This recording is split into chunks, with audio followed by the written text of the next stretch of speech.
लड़ाई में अगर सामने वाले ज्यादा बंदे लेकर आए तो क्या करें? देखो, तुम जितना सोचते हो उससे कई ज्यादा सीरियस टॉपिक है, इसलिए ध्यान से सुनना, ताकि जब तुम ऐसे सिचुएशन में फंसो जहाँ पर तुम अकेले हो और सामने 3-4 बंदे हैं, तो तुम वहाँ से सेफली निकल सको।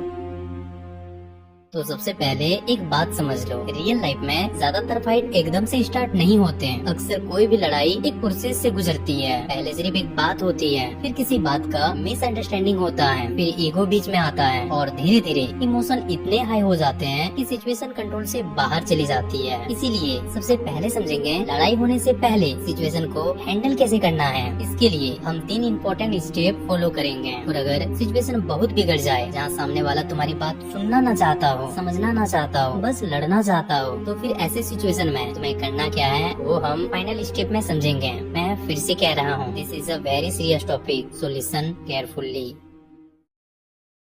Number 1, panic control. सबसे पहले अपने दिमाग को कंट्रोल करो, क्योंकि जब सिचुएशन प्रेशर वाली होती है तब सबसे पहले तुम्हारा माइंड ही रिएक्ट करता है और तुम पैनिक करने लगते हो। इसलिए पहला स्टेप है अपने माइंड को कंट्रोल करना। कैसे? तो जरा ध्यान से सुनना। सोचो, तुम्हारे सामने 4 लोग खड़े हैं, उसका एटीट्यूड एग्रेसिव है, आवाज तेज है और तुम्हें लग रहा है कि सिचुएशन कभी भी बिगड़ सकती है। अब इस मोमेंट में ज्यादातर लोग एक ही गलती करते हैं, वो सिचुएशन को हैंडल करने से पहले अपने फियर के कंट्रोल में आ जाते हैं, जिस कारण दिमाग में तुरंत थॉट आने लगते हैं, ये 4 लोग हैं, मैं अकेला हूँ, अगर कुछ हो गया तो मैं क्या करूँगा, और यहीं से पैनिक स्टार्ट हो जाता है। यहाँ प्रॉब्लम ये नहीं कि तुम्हें डर लगा, क्योंकि डेंजर के टाइम फियर फील होना एक नेचुरल रिस्पॉन्स है। प्रॉब्लम तब होती है जब फियर तुम्हारी थिंकिंग और डिसीजन को कंट्रोल करने लगता है, क्योंकि पैनिक के टाइम दिमाग सोल्यूशन ढूंढने के बजाय सिर्फ डेंजर पर फोकस करता है। और जब ऐसा होता है तो इंसान अक्सर 2 बड़ी मिस्टेक करता है। पहला, बिना सोचे एग्रेसिव हो जाना, जैसे सामने वाला कुछ बोलता है और तुरंत तुम्हारा ईगो एक्टिवेट हो जाता है कि अब मुझे जवाब देना ही है, लेकिन तुम ये नहीं सोचते कि तुम्हारा एक गलत रिएक्शन सिचुएशन को और बिगाड़ सकता है। दूसरा, इतना नर्वस हो जाना कि सिचुएशन को समझ ही नहीं पाते, दिमाग ब्लैंक हो जाता है, कंफ्यूजन बढ़ जाती है और तुम सही डिसीजन नहीं ले पाते। अब जरा प्रैक्टिकल लेवल पर आते हैं कि ऐसी मोमेंट में हमें करना क्या है। सबसे पहले अपनी बॉडी को काम सिग्नल दो, क्योंकि जब बॉडी पैनिक मोड में होती है तो माइंड भी वैसे ही रिएक्ट करता है। इसीलिए अपनी ब्रीथिंग नॉर्मल करो, अपनी थिंकिंग को स्लो करो और खुद को याद दिलाओ कि अभी मुझे रिएक्ट नहीं करना है, मुझे अभी सिचुएशन को समझना है। और फिर अपना फोकस फ्यूचर के इमेजिनरी सिनेरियो पर नहीं, प्रेजेंट की रियलिटी पर रखो, क्योंकि दिमाग अक्सर ऐसे सीन बनाता है, ये लोग कुछ कर देंगे, अब फाइट हो जाएगी, और ये थॉट्स पैनिक को और बढ़ा देते हैं। इसलिए एक स्मार्ट अप्रोच है कि पहले ऑब्जर्व करो कि क्या ये सिर्फ गुस्से वाली बात है या एक्चुअल डेंजर है, क्या सिचुएशन को काम किया जा सकता है, क्या कोई सेफ ऑप्शन अवेलेबल है। क्योंकि प्रेशर के टाइम सबसे इम्पोर्टेंट चीज सिर्फ स्ट्रेंथ नहीं होती, एक क्लियर थिंकिंग भी होती है। याद रखना, पैनिक कंट्रोल का मतलब ये नहीं कि तुम्हें डर नहीं लगेगा, डर तो तुम्हें लगेगा, क्योंकि ये ह्यूमन बिहेवियर का एक नेचुरल रिस्पॉन्स है। पैनिक कंट्रोल का मतलब ये है कि तुम्हें डर फील होने के बाद भी अपने डिसीजन को पैनिक के हवाले नहीं करना है। अब जरा ध्यान से सुनना। पहला काम था प्रेशर वाली सिचुएशन में अपने माइंड को पैनिक के कंट्रोल में जाने से बचाना। अब अगला काम है सिचुएशन को सही तरीके से समझना कि आखिर रियलिटी में सामने हो क्या रहा है। Number 2, situation reading. Situation reading का मतलब होता है बिना जल्दी कंक्लूजन बनाए ये समझना कि एक्चुअल हो क्या रहा है। क्योंकि प्रेशर वाली सिचुएशन में लोग एक बड़ी गलती करते हैं, वो सामने वाले के हर एक्शन को अटैक समझने लगते हैं। कोई तेज आवाज में बोल रहा हो तो लगता है फाइट होने वाली है, कोई गुस्से में है तो लगता है अब कुछ बड़ा होने वाला है। लेकिन हर एग्रेसिव मोमेंट का मतलब ये नहीं होता कि सिचुएशन कंट्रोल से बाहर जा रही है। इसीलिए पहले ये समझना जरूरी है कि सिचुएशन किस डायरेक्शन में जा रही है।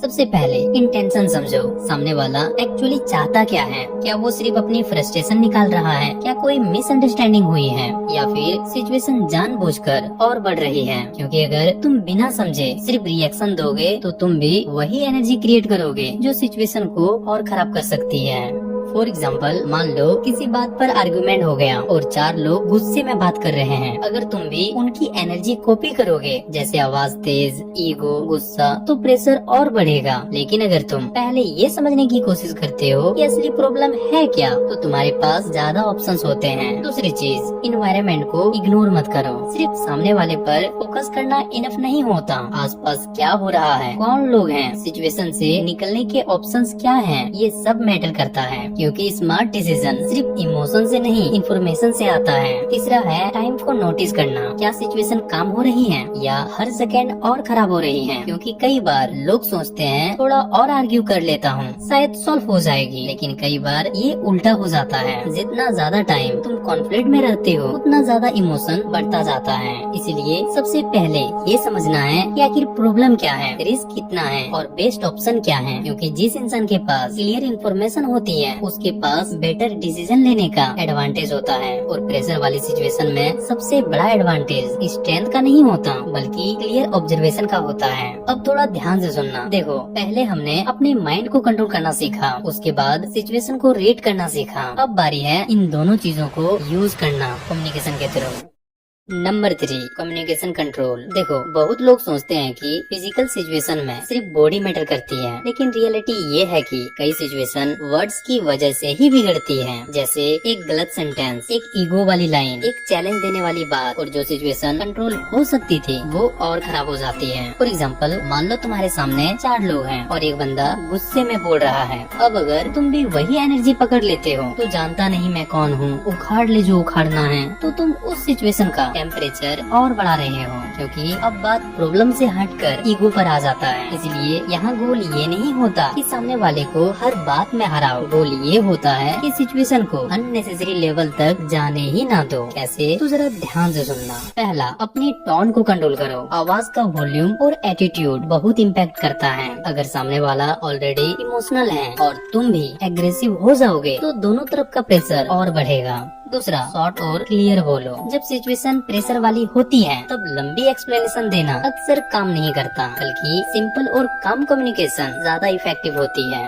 तीसरा, अपने ईगो को बैटल में घुसने मत दो। कभी कभी सामने वाला सिर्फ रिएक्शन निकलवाना चाहता है। अगर तुम उस ट्रैप में आ गए तो तुम्हारा कंट्रोल चला जाएगा। फॉर एग्जाम्पल, कोई तुम्हें प्रोवोक करता है और तुम तुरंत रिएक्ट कर देते हो। अब वो डिसाइड कर रहा है कि तुम क्या फील करोगे और क्या करोगे, लेकिन जब तुम अपना रिस्पॉन्स चूज करते हो तब कंट्रोल तुम्हारे पास रहता है। याद रखना, स्ट्रॉन्ग होना सिर्फ ये नहीं होता कि तुम प्रेशर क्रिएट कर सको, स्ट्रॉन्ग होना ये भी होता है कि तुम प्रेशर के टाइम अपना बैलेंस मेंटेन कर सको। क्योंकि बहुत बार सामने वाला तुम्हारी स्ट्रेंथ नहीं देख रहा होता बल्कि वो तुम्हारा रिएक्शन देख रहा होता है। अगर तुम भी गुस्से में आ गए, ईगो में चले गए तो सिचुएशन और बिगड़ सकती है। लेकिन अगर तुम अपनी टोन को कंट्रोल करते हो, सिंपल और क्लियर बात करते हो और सामने वाले के प्रोवोक करने पर भी अपना रिएक्शन कंट्रोल में रखते हो तो तुम्हारे पास एक चांस होता है कि सिचुएशन लड़ाई तक पहुंचने से पहले ही रुक जाए। और यही असली कंट्रोल है, जहां तुम फोर्स से नहीं बल्कि अपने बिहेवियर और डिसीजन से सिचुएशन को कंट्रोल करते हो।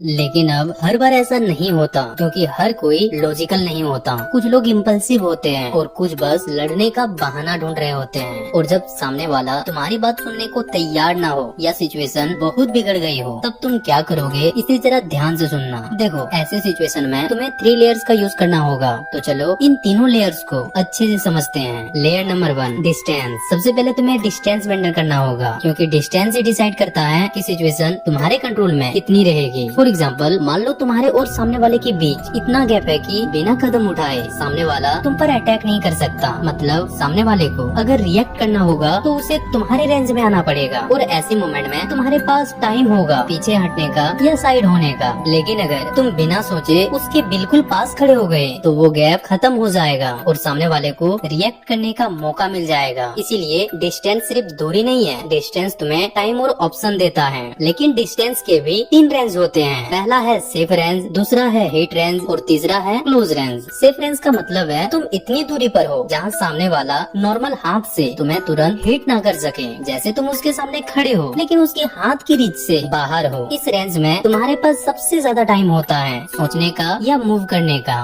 दूसरा है हिट रेंज। ये सबसे ज्यादा डेंजरस डिस्टेंस है, क्योंकि यहाँ पर तुम सामने वाले को हिट कर सकते हो और सामने वाला तुम्हें भी हिट कर सकता है। इस रेंज में जो सबसे ज्यादा अलर्ट होता है और जिसकी टाइमिंग और मूवमेंट बेहतर है उसी के पास ज्यादा एडवांटेज होता है। तीसरा है क्लोज रेंज। यहाँ हाथ चलाने की जगह भी कम हो जाती है, क्योंकि दोनों बहुत पास होते हैं। इस डिस्टेंस में धक्का लगना, कॉलर पकड़ना या बैलेंस बिगड़कर जमीन पर गिरने जैसी सिचुएशंस ज्यादा हो सकती हैं। इस रेंज में सबसे बड़ी प्रॉब्लम ये है कि क्योंकि तुम्हारे पास मूव करने की जगह बहुत कम होती है। इसीलिए क्लोज रेंज में सबसे जरूरी चीज होती है अपना बैलेंस बनाए रखना और दूरी को ऐसे पोजीशन में रखना जहां तुम कंट्रोल न खो दो। अब इन तीनों रेंज को एक लाइन में याद रखो। सेफ रेंज टाइम मिलता है, हिट रेंज रिस्क सबसे ज्यादा होता है, क्लोज रेंज कंट्रोल और बैलेंस सबसे ज्यादा मैटर करता है। दूसरा लेयर है मूवमेंट। अब मान लो तुमने सेफ डिस्टेंस बना के रखा है, सामने वाला अचानक तुम्हारी तरफ आगे बढ़ता है। अब अगर तुम उसी जगह खड़े रह गए तो जो डिस्टेंस तुम्हें प्रोटेक्ट कर रहा था वो खत्म हो जाएगा और तुम उसकी हिट रेंज में आ जाओगे। इसीलिए इस चीज से बचने के लिए काम आता है मूवमेंट का। मूवमेंट का मतलब डर कर पीछे भागना नहीं है। मूवमेंट का मतलब है अपनी पोजीशन को लगातार ऐसे बदलना कि सामने वाला तुम्हें आसानी से टारगेट न कर पाए। फॉर एग्जाम्पल, अगर सामने वाला तुम्हें हिट करता है तो तुम्हें पीछे मुड़कर भागना नहीं है, तुम्हें बस 45 डिग्री एंगल पर मूव करना है। और ये मूवमेंट एक बार नहीं बार बार करना है। उसके बाद तुम्हें क्या करना है जरा ध्यान से सुनना, क्योंकि वो बहुत इम्पोर्टेंट है। लेयर नंबर 3, गार्ड यूज करना। देखो, जितनी भी फाइट होती है, चाहे 1 वर्सेस 1 हो या 1 वर्सेस 4, उसमें गार्ड बहुत मैटर करता है। और इसमें भी 3 चीजें बहुत इंपॉर्टेंट है। सबसे पहले है हैंड पोजीशन। बहुत लोग सोचते हैं कि बस हाथ फेस के आगे कर लिया और गार्ड हो गया, लेकिन ऐसा नहीं होता, क्योंकि हाथ ऐसी जगह होनी चाहिए जहाँ से तुम अपने फेस और बॉडी को जल्दी से प्रोटेक्ट कर सको। फॉर एग्जाम्पल, अगर तुम्हारे हाथ बहुत नीचे हैं तो तुम्हारा फेस ओपन रहेगा और अटैक आने पर तुम्हारे पास टाइम कम रहेगा। और अगर तुम्हारे हाथ बहुत ज्यादा बाहर हैं, तो बीच में गैप बन जाएगा और तुम्हारी बॉडी का प्रोटेक्शन कम हो जाएगा। इसीलिए हाथ को फेस के पास और रेडी पोजीशन में रखना, ताकि जरूरत पड़ने पर तुम जल्दी डिफेंड कर सको और अपनी प्रोटेक्शन मेंटेन कर सको। दूसरी चीज है चिन और हेड पोजीशन। बहुत लोग प्रेशर या डर के टाइम अपना सर पीछे कर लेते हैं या ऊपर की ओर कर लेते हैं, लेकिन ये सही नहीं है, क्योंकि ऐसा करने से तुम्हारा बैलेंस खराब हो सकता है और तुम्हारी बॉडी की पोजीशन वीक हो सकती है। फॉर एग्जाम्पल, अगर तुम्हारा सर पीछे है और बॉडी का बैलेंस सही नहीं है तो तुम्हें मूव करने या रिएक्ट करने में प्रॉब्लम आ सकती है। इसीलिए चिन को थोड़ा नीचे रखो और हेड को नॉर्मल पोजीशन में रखो। इससे तुम ज्यादा स्टेबल रहोगे और प्रेशर वाली सिचुएशन में भी अपना बैलेंस बेटर मेंटेन कर पाओगे। तीसरी चीज एल्बो कंट्रोल। बहुत लोग गार्ड लगाते समय हाथों पर फोकस करते हैं, लेकिन एल्बो की पोजीशन बहुत मैटर करती है। अगर तुम्हारी एल्बो बहुत ज्यादा बाहर है तो तुम्हारी बॉडी का बीच वाला एरिया ओपन हो सकता है और प्रोटेक्शन कम हो सकती है। फॉर एग्जाम्पल, अगर तुम्हारे हाथ फेस के पास है लेकिन एल्बो बाहर फैले हुए हैं, तो बॉडी और हैंड के बीच ज्यादा जगह बन जाएगी। लेकिन जब तुम एल्बो को बॉडी के पास रखते हो तो तुम्हारा गार्ड ज्यादा टाइट और सेफ हो जाएगा। मतलब तुम्हारे हाथ और बॉडी एक साथ प्रोटेक्ट करते हैं और बीच में खाली जगह कम रह जाती है। इसीलिए गार्ड लगाते समय सिर्फ हाथ ऊपर रखना इम्पोर्टेंट नहीं है, एल्बो की पोजीशन भी सही रखनी पड़ती है।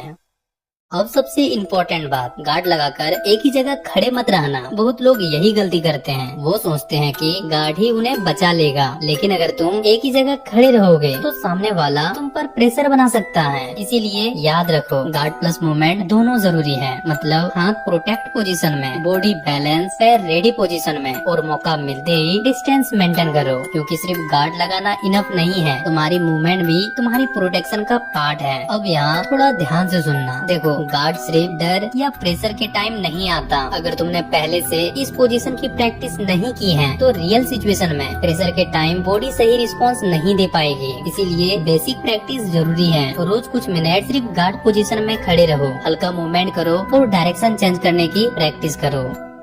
अब तो तुम्हें समझ आ ही गया होगा कि खुद को प्रोटेक्ट करने के लिए डिस्टेंस, मूवमेंट और गार्ड, ये तीनों चीजें बहुत मैटर करती हैं। अगर अभी भी कोई डाउट हो या कोई सवाल हो तो कमेंट सेक्शन में बेझिझक पूछना, मैं उसका आंसर जरूर करूंगा। और अगर आपने इस वीडियो का पार्ट 1 नहीं देखा है तो डिस्क्रिप्शन में लिंक मिल जाएगा, जाकर जरूर देख लेना। चलो मिलते हैं नेक्स्ट वीडियो में, तब तक आप लोग अपना ख्याल रखना।